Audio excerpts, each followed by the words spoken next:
Hi, in this tutorial, you will learn how to remove dust and scratches effects in Photoshop.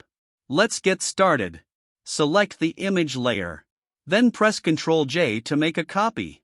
Select the copy layer, then go to Filter Noise. And choose the dust and scratches.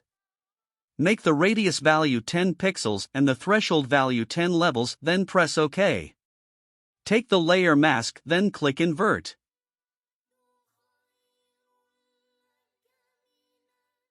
Take the brush and remove the dust.